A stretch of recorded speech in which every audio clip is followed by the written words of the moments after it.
ఈ కొత్త అద్దం మీ చర్మ సమస్యలను కూడా చూపిస్తుందట. పూర్తి వివరాలకు చదవండి రేపటి సాక్షి దినపత్రిక. సీఎం చంద్రబాబు అక్రమ సౌదాన్ని వరద ముంచెత్తింది. దీంతో చంద్రబాబు కూడా వరద బాధితుడిగా మారాడు. భారీ వర్షాలు కురుస్తాయని వాతావరణ శాఖ ముందస్తుగా హెచ్చరికలు జారీ చేసింది. దీంతో ఉన్నతాధికారులతో సమీక్షించాల్సిన చంద్రబాబు తన కర్తవ్యాన్ని విస్మరించారు. ఫలితంగా తాను విజనరీని అని చెప్పుకునే చంద్రబాబు స్వయంగా వరద కోరలో చిక్కున్నారని అధికార వర్గాలు చెబుతున్నాయి. ఉండవల్లి నివాసంలో బస్ చేస్తే ప్రమాదం అని సీఎం చంద్రబాబుకు జలవనరుల శాఖ అధికారులు వివరించారు.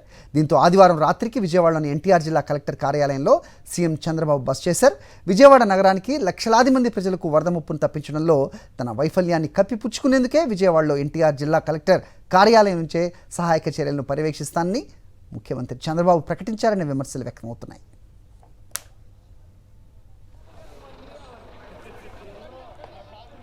సీఎం చంద్రబాబు తన కరకట్ట నివాసం వరదలో చిక్కోవడంతో దీని నుంచి ప్రజల దృష్టి మళ్లించేందుకు కార్యాలయాల్లో గడుపుతూ బస్సులో డ్రామాకు తెరతీశారనే ప్రచారం కూడా సాగుతోంది.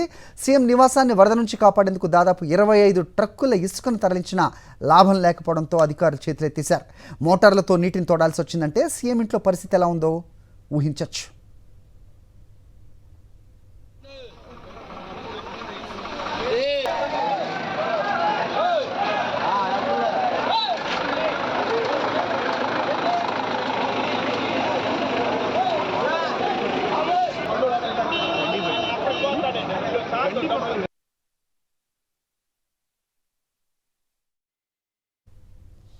ప్రకాశం బ్యారేజీకి భారీగా వరద ప్రవాహం పెరగడంతో కృష్ణానది కరకట్ట లోపల సీఎం చంద్రబాబు నివాసం ఉన్న అక్రమ సౌధం సహా 35 బంగ్లాలను వరద చుట్టుముట్టింది. ఇందులో చంద్రబాబు తనయుడు మంత్రి లోకేష్ గెస్ట్ హౌస్గా పేర్కొనే అప్పారావు బంగ్లా కూడా ఉంది. సీఎం చంద్రబాబు నివాసం వద్ద ఇసుక బస్తాలేసి వరద చేరకుండా జలవనరుల అధికారులు విశ్వ ప్రయత్నం చేసినా ఫలితం లేదు. వరద జలాలు చుట్టుముట్టడంతో ఆ సౌధంలో నివాసం ఉండడం ప్రమాదకరమని అధికారులు స్పష్టం చేశారు. కృష్ణాలో ప్రవాహం 10.50 లక్షల క్యూసెక్కులను దాటే అవకాశం ఉందని, అప్పుడు పరిస్థితి చేయి దాటిపోయే ప్రమాదం ఉందని తేల్చి చెప్పారు.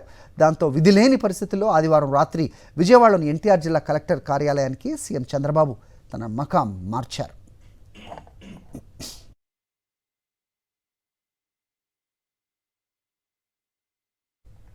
కృష్ణానదికి 2018లో ఆగస్టు 14 నుంచి 17 వరకు భారీ వరదలు వచ్చాయి. అప్పుడు కూడా చంద్రబాబు నివాసంతో పాటు 35 అక్రమ బంగ్లాలు నీట మునిగాయి.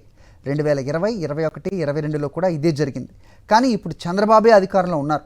ఐఎండీ హెచ్చరికలను పట్టించుకోలేదు, ముందు జాగ్రత్త చర్యలు తీసుకోలేదు. ఫలితంగా తానే వరద బాధితుడిగా మారారు. అప్పట్లో తన నివాసాన్ని ముంచడానికి వైఎస్ఆర్సీపీ ప్రభుత్వంపై ఆరోపణలు చేసిన చంద్రబాబు ఇప్పుడెందుకు ముప్పును తప్పించుకోలేకపోయారని అధికార వర్గాలు ప్రశ్నిస్తున్నాయి.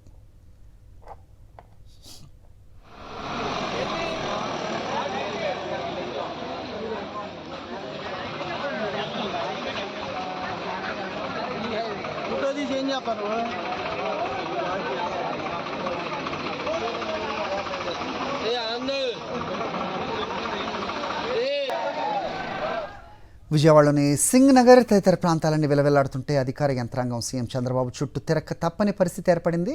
ప్రత్యక్ష పర్యవేక్షణ పేరుతో చంద్రబాబు విజయవాడలోనే మకాం వేయడంతో అధికారుల సహాయక చర్యలో పాల్పంచుకునే అవకాశం లేకుండా పోయింది.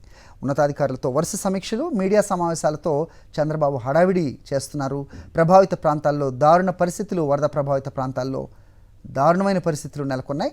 వేలాది కుటుంబాలు ముంపు నుంచి బయటపడే మార్గం లేక బిక్కుబిక్కుమంటూ ఇళ్లలోనే ఉండిపోయాయి.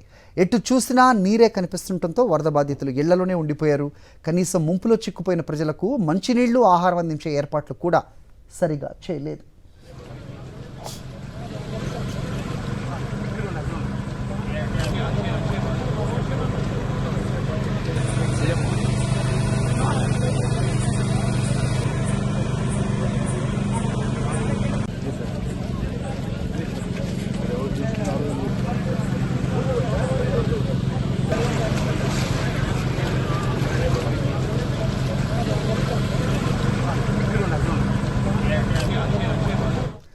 ఓవైపు వరద బాధితులు అష్టకష్టాలు పడుతుంటే అధికార యంత్రాంగం మాత్రం ముఖ్యమంత్రి సేవలోనే ఉండిపోయింది.